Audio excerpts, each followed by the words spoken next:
Magandang gabi sa inyong lahat mga kapatid. Ayan, may bersikulo na naman tayong pag-uusapan.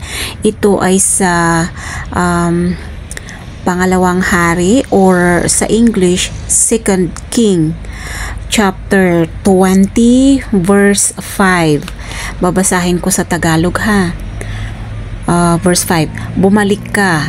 Sabihin mo kay Ezekias, ang hari ng aking bayan, narinig ko ang iyong panalangin at nakita ko ang iyong pagluha, kaya pagagalingin kita. Sa ikatlong araw, makakapasok ka na sa templo. Ayan.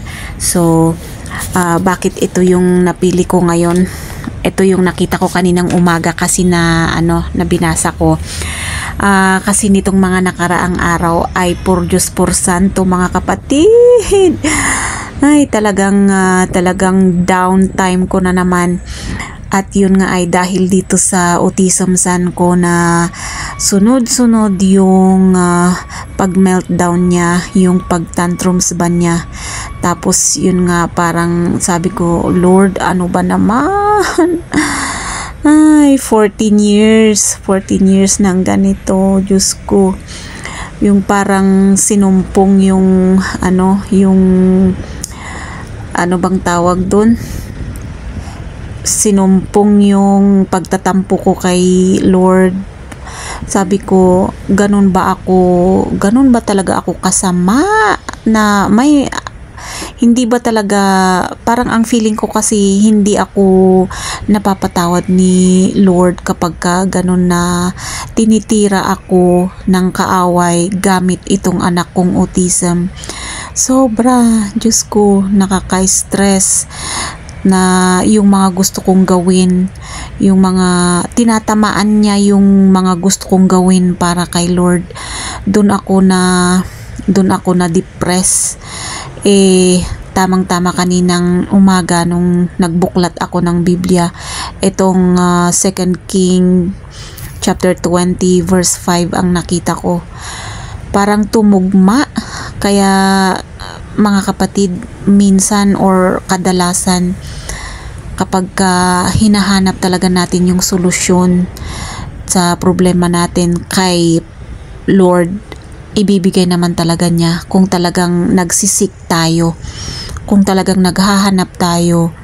At si Lord yung unang-unang hinahanapan natin.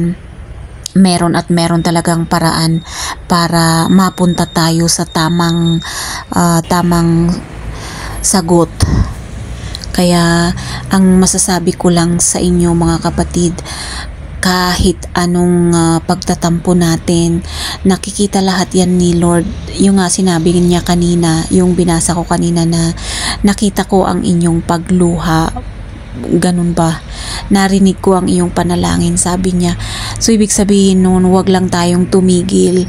Kasi kung maalala nyo, yung mga nakasubaybay sa akin noon, talagang masasabi ko naman na hindi ko, alam niyo yung hindi kompleto yung araw ko noon na hindi nagdarasal, hanggang sa na-backslide lang ako. Tapos ngayon parang bumalik lang ako kay Panginoon kasi nga ay nako, walang silbi ang buhay kung lalayo tayo kay Panginoon.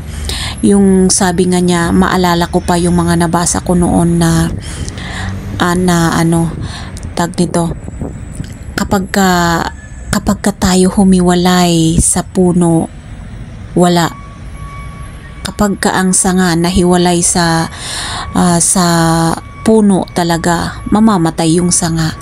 Pero yung puno, yung main tree, hindi yun mamamatay. So parang ganun din tayo. Parang ganun tayo kay Panginoon. Nakadepende pa rin tayo sa awa ng Panginoon. Kasi siya yung gumawa sa atin. Kaya ang masasabi ko lang talaga mga kapatid, wag nating hayaan na matalo tayo ng mga tampo natin, yung mga sama ng loob natin, dahil ang Panginoon naman laging nandyan. naghihintay palagi yan sa ating pagbabalik sa Kanya, pagbabalik loob. So, yun lang mga kapatid, at sana may napulot na naman tayo dito kahit konti lang, at kung meron, paki-thumbs up naman po tayo, paki-thumbs up po yung video natin, at paki-subscribe na rin po. Maraming salamat, at God bless everyone. Good night.